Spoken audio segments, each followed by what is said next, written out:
Good morning everyone केमन आछो सबाई। घुम थेके उठे स्नान सेरे झटपट करे रेडी हये एखन जाচ্ছি नीचे ब्रेकफास्ट करते। ब्रेकफास्ट करेई आमरा बेरिये पड़बो। आज आमरा जाबो पुरीर जगन्नाथ मंदिरे। यदिओ आमरा जगन्नाथ देवेर दर्शन पाबो ना, कारण आमरा पुरीते गेছিলাম ठीक स्नान যাত্রার পরের দিন, আর ওই সময়টা তো জগন্নাথ দেবের জ্বর আসে, ওনার দর্শন পাওয়া যায় না। আজ আমরা পাঁচজনই গেছিলাম, আমি আর ও, আর এই যে দাদা ভাই, দিদি ভাই আর ওনাদের ছেলে।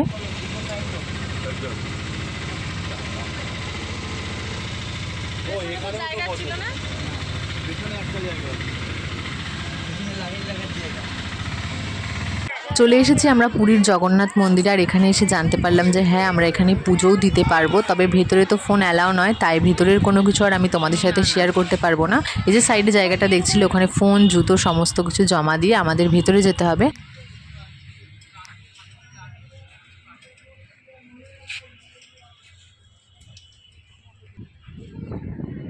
এই তো এখানে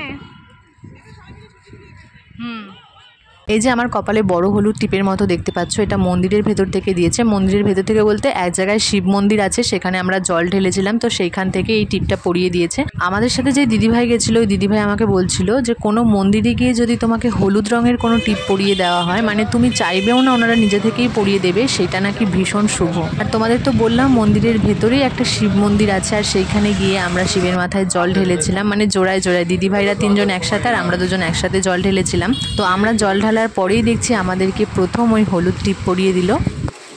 আর যদি কেউ নেয় দিয়ে দাও, রেখে দাও, বাড়িতে নিয়ে যাওয়া যাবে না, নষ্ট হয়ে যাবে। হোটেলে ফিরে কিছুক্ষণ বাদে রেডি হয়ে আমরা চলে এসেছি নিচে। লাঞ্চ সেরে আমরা বেরোবো। এখন আমরা যাব আরও একটা নতুন বিচে, তারপর তো ফিরে রেডি হয়ে বাড়ি যাওয়ার জন্য বেরিয়ে পড়তে হবে। তো সেই সময়টার কথা ভেবে এখনই মন খারাপ করতে চাইছি না, যেটুখানি সবাই একসাথে আছি তো আরও একটু আনন্দ করে নিই। কালকে এই সময় তো যে যার বাড়িতে সবার সাথে থাকা, এই আনন্দের মুহূর্তগুলো ভীষণ ভীষণ ভীষণ মিস করবো।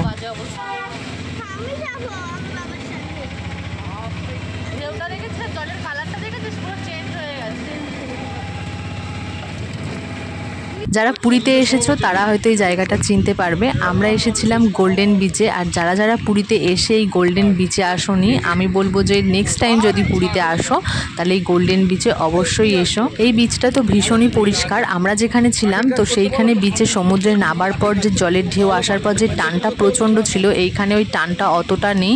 এখানে সমুদ্রের তিন দিকে মোটা দড়ি দিয়ে বাউন্ডারি মতো করা আছে, ওই দড়িটা টপকে বেশি দূরে কেউ সমুদ্রে নামতে পারবে না। ওখানে যে গার্ডরা ছিলেন একটু দূরে গেলেই বাঁশি বাজিয়ে সবাইকে সতর্ক করছিলেন। গোল্ডেন বিচে আমরা গেছিলাম 3টের দিকে, আর ফিরেছি প্রায় 5:30টার সময়। তারপর স্নান টান সেরে একেবারে রেডি হয়ে গেছি, আর 8টার মধ্যে আমাদের ডিনার দিয়ে দেওয়া হয়েছিল। ডিনারটা করে আমরা এখন রুম ছেড়ে বেরিয়ে পড়ছি। চলো বন্ধ করে দেবো।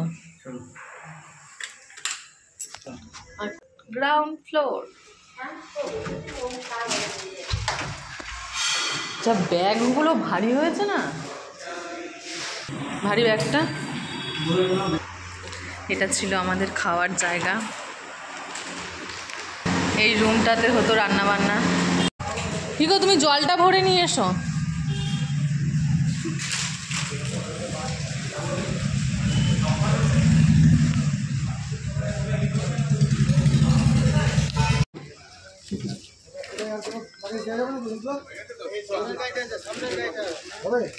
সামনে গাড়িতে জায়গা আছে?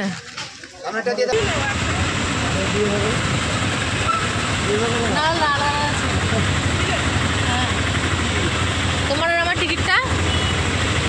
চলে এসেছি আমরা স্টেশনে। মুখে হাসি থাকলেও আমাদের প্রত্যেকেরই কিন্তু ভীষণ মন খারাপ। কিন্তু ঘুরতে তো এসেছিলাম মাত্র কয়েকটা দিনের জন্য, তারপর তো সবাইকে বাড়ি ফিরতেই হবে।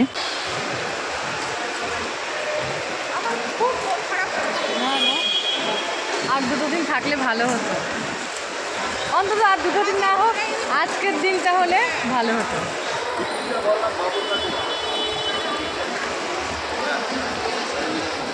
এই যে আমাদের ট্রেন দাঁড়িয়ে আছে, এখন ট্রেনে উঠে পড়বো। আজকের মতো ব্লগটা এখানে এন্ড করছি। তোমাদের সাথে দেখা হচ্ছে পরের দিন সকালবেলায়। চলো আজকের মতো গুড নাইট।